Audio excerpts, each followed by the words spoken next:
Eto nga pala yung condition nitong nabili ko na Honda C70 na 1997. Mukhang medyo mapapakamot na naman sa ulo dahil may mga part talaga to na bulok na. Kaya para magawa na ulit natin halos bago yung itsura nito, sinimulan ko na nga pala kalasin yung ibang pyesa. Dahil 28 years na nga rin pala tong motor na to, hindi ko na rin inaasahan na ganun kasariwa pa yung loob. Kaya unang task ko pa lang nitong upuan, ito agad yung bumungad sa atin. Halos pwede na nating tupiin sa 3 putong na bulok na yero dahil sobrang nipis na talaga sa sobrang daming kalawang. Hindi ko sigurado kung may mahanap tayong nagbebenta nito, pero syempre kapag binuo na natin to dapat kompleto lahat. Dahil hindi pa naman ganun kaluma tong motor na to, kagaya nung binuo natin na L2, kaya medyo marami pa akong nakikitang pyesa na nagbebenta nito. Medyo makunat na nga rin pala tanggalin tong takip nitong tangke, kaya pinwersa ko muna. Buti na lang yung panlabas niya lang yung madungis, wala pa namang kalawang sa loob. Kagaya ng madalas na inaasahan ko sa mga ganitong klase ng motor, may mga tornilyo talaga na pahirapan na hugutin. Kaya bahagya muna natin binabara nitong MTX na anti-rust para sigurado tayo na hindi maputulan at medyo lumambot. Normal na talaga yung mga ganitong senaryo, lalo na sa mga 90s na motor, hindi na rin kasi biro yung tagal niyan. Kaya pagkatapos ko nga pala itong babaran, bahagya ako munang pinukpok para matinag yung kalawang sa loob, saka ako pinwersang pihitin. Buti na lang nakuha pa sa dasalan to, kaya natanggal din natin. Kaya sunod na nga pala natin tatanggalin tong grab bar naman, pero nakakonekta nga pala yung tornilyuhan nito dito sa rear shock. Kaya tinanggal ko muna yung dalawang lock dito sa gilid. Bale yung plano nga pala natin dito, kay rear yung ilalagay ko. Parang mas labas kasi yung pagka-classic ng motor, lalo na kung single seater tapos naka-carrier sa likod. Medyo pinahirapan lang ako ng bahagya dito sa may lock nut sa may bandang kaliwa, mukhang kinain na ng kalawang sa loob, kaya pahirapan hugutin. Pero syempre hindi natin to pauubrahin dahil kailangan natin makalas lahat ng nakakabit dito sa kanya. Kaya sinunod ko na nga pala tanggalin tong tornilyo ng gas tank. Dito medyo napapaisip ako kung ano yung itsura. Kung ikukumpara mo kasi to sa 4-stroke na bagong labas na underbone ngayon, medyo kakaiba tong isang to dahil marami kasi tong metal parts. Hindi kagaya sa mga modelong motor ngayon na mas lamang yung plastic parts, lalo na kung usapang kaha. Sobrang kunat na nga rin pala tanggalin ng socket nitong gas tank. Halos hindi ko talaga mahugot ng mano-mano lang. Kaya para mas makabuelo tayo sa paghatak, inuna ko na nga palang hugutin tong gas tank sa loob. Hindi ko kabisado kung ganito talaga yung stock niya, halos pares kasi ng pintura tong batalya pati tong tangke. Kaya pagkatapos natin matanggal yung tangke, meron na tayong bahagyang pwersa para makabuelo dito sa socket para mapwersa nating mahugot. So yun, dahil first time lang natin sumubok ng ganitong unit, nakakatawa rito.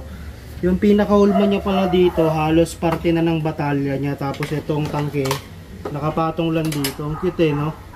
Ayan yung itsura ng tangke nitong Cab 70 na EX3. Ang pogi, no? Sinunod ko na nga rin pala tanggalin yung mga tornilyohan nitong side cover para makita natin kung anong klase yung nasa loob. Malamang medyo oldies din yung mga electrical na nakakabit dito sa gilid dahil nga ilang taon na rin naman kasi to. At hindi nga tayo nagkakamali, sa itsura pa lang ng regulator medyo kakaiba talaga. Medyo malala rin yung condition ng mga tornilyohan dito sa loob, kaya bago natin popwersahin, binabarang ko muna ng anti-rust. May part nga din pala dito sa may bandang gilid na medyo bulok na dito sa may pinaglalagyan ng harness sa loob. Dahil nga plano ko na rin matanggal tong buong wirings, kaya inisa-isa ko na nga rin pala tanggalin yung mga electrical na nakakabit dito sa body. Malutong na nga rin pala tong goma na pinaglalagyan ng CDI, kaya hindi na natanggal ng buo. Bale yung stock pipe nga pala na nakasalpak dito, hindi ko na sigurado kung ito pa talaga yung original niya, para kasing kay tsura ng pang Wave Alpha. Kung napanood nyo yung binuo ko dati na Honda Dream na C100, bali ganito rin kasi yung dating nakasalpak sa kanya. Kaya hindi na nga pala natin gagamitin tong tambutso na to, total makalawang na rin naman, papalitan na lang natin na orig na pang C70 talaga. At ito nga pala yung pangatlong tornilyo na pinahirapan tayo ng very light, puro kalawang na kasi yung pinakadulong thread. Pagkatapos kong spray ng anti-rust, ginamitan ko na steel brush, saka ako pinuwersa tanggalin. Kaya sa wakas natanggal na nga pala natin tong tambutso. Dahil matagal na nga pala tong hindi tumatakbo, para masilip natin kung may laman pang langis dito sa loob, hinugot ko na nga pala tong dipstick. Mukhang okay pa tayo dito sa makina, marami pang langis sa loob. Pero dahil medyo may edad na rin naman tong motor na to, kaya bibiyakin na rin natin para sigurado. Kaya tong switch na nga muna pala yung mga tatanggalin ko. Sa tingin ko original pa yung mga nakakabit dahil medyo malala na rin kasi yung itsura. Makukunat na talaga tanggalin yung mga tornilyo niyan, kaya hindi ko na minano-mano, ginamitan ko na ng impact. Yung headlight at saka mga signal light niya talaga yung medyo kakaiba dito sa motor na to, kaya sa itsura pa lang masasabi mo na luma na talaga. Kaya paniguradong kapag nabuo na natin to, medyo babali rin talaga ng leg to sa kalsada dahil bihira ka na lang makakita ng ganito. Kahit sa online din kasi halos bihira lang din nagbebenta ng ganito, kaya siguro napakadalang na lang makita sa kalsada, siguro sa mga motor show na lang. Kaya sa mga nakapanood nitong video natin ngayon, kung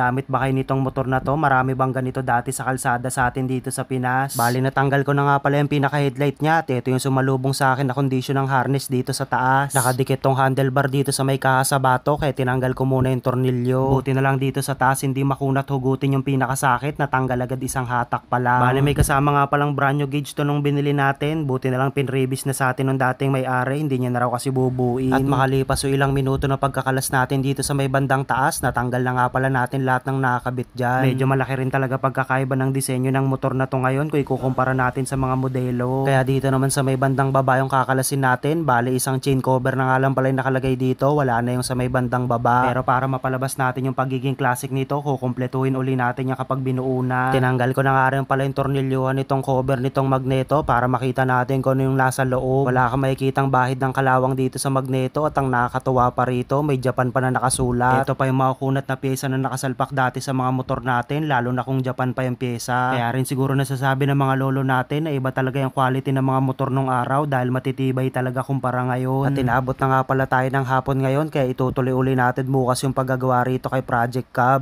So kagaya nung nakita nyo, may mga ilang kaha or side cover tayo na natanggal dito sa mga gilid. Yung tangke medyo nagulat lang ako kasi medyo kakaiba talaga yung itsura niya, nakapasok lang siya dito sa loob.